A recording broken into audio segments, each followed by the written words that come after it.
প্রিয় শিক্ষার্থীবৃন্দ, আজকে আমরা বাক্য সংকোচন থেকে কিছু প্রশ্ন পড়ব।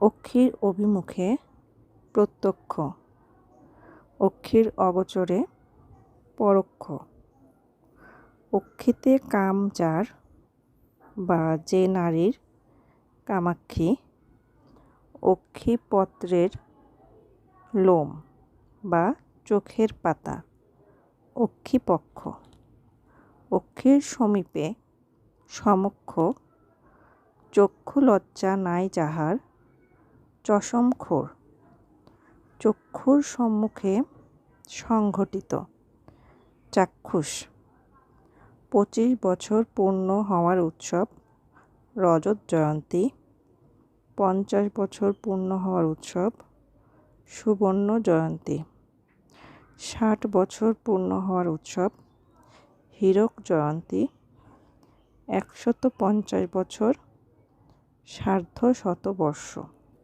অনুকরণ করার ইচ্ছা, অনুচিকিৎসা, অনুসন্ধান করার ইচ্ছা, অনুসন্ধিৎসা, অপকার করার ইচ্ছা, অপচিকিৎসা, উদক পানের ইচ্ছা বা জল পানের ইচ্ছা, উদন্না, করার ইচ্ছা, চিকিৎস, ক্ষমা করার ইচ্ছা, চিক্ষমিষা, গমন করার ইচ্ছা, জিগমিষা, জয় করার ইচ্ছা, জিগীষা, জানবার ইচ্ছা, জিজ্ঞাসা, ত্রাণ লাভ করার ইচ্ছা, তিতির্ষা, দান করার ইচ্ছা, দিৎসা, দেখবার ইচ্ছা, দিদৃক্ষা, নিন্দা করার ইচ্ছা,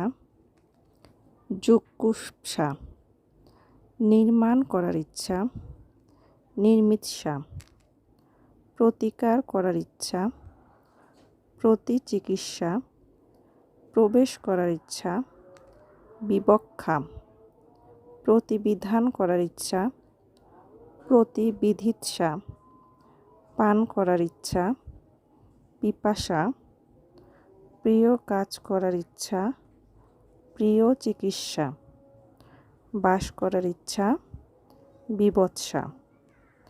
ধন্যবাদ। আজ এই পর্যন্তই। পরবর্তীতে আরও বাক্য সংকোচন নিয়ে আমরা আসব।